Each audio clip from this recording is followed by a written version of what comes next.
On my wedding day, my brother tried to set my fiancé on fire. It sounds insane, but that shocking moment revealed the truth I needed to see.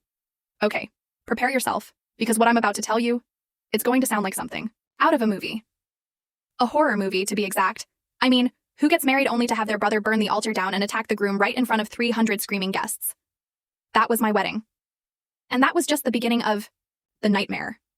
I was walking down the aisle, the music swelling, about to say I do to the man I thought was my soulmate. And then, in a blur, my brother sprinted past me. He wasn't carrying flowers, he had a gas can. My blood ran cold as he doused the entire altar in gasoline, a sickening smell filling the air.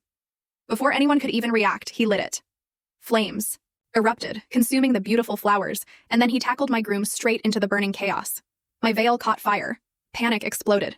Guests stampeded towards the exits, their screams echoing through the church as my brother pinned my fiancé down amidst the flames, punching him, yelling something I couldn't hear over the sheer pandemonium.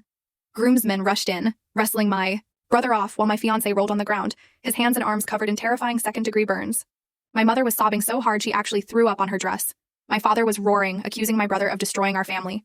300 guests were on their phones, screaming at 911 operators. My brother, bleeding from a nosebleed, where the best man had hit him, kept fighting the 4 men holding him down, still screaming that my fiancé was trying to kill me.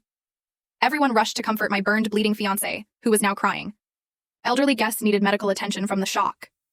Our sweet flower girl was just paralyzed with trauma. The priest was praying frantically over the ruined altar. Bridesmaids were openly weeping, lamenting how my brother had utterly destroyed the most important day of my life. Finally, security arrived to arrest him. As the police cuffed my brother, his voice raw from smoke inhalation, he strained to get out one last desperate plea. He looked at me, then at the officers, and he screamed, "Check the champagne he was about to give her for the toast. He's been poisoning her with mercury for months. Today's dose would have killed her before you even cut the cake." The entire church went silent. The only sound was the horrifying crackle of the fire consuming what was left of our ceremony space. My brother, knowing he had seconds before they dragged him away, kept talking, his words a frantic tumble. "Look at her hands shaking, her hair falling out in chunks. She thinks it's wedding stress, but it's mercury poisoning from the makeup. He's been switching out since March, ever since they moved in together." My own trembling hands instinctively flew to my thinning hair, which I'd been finding in clumps on my pillow every single morning. The confusion I'd been feeling, the full story video added in below.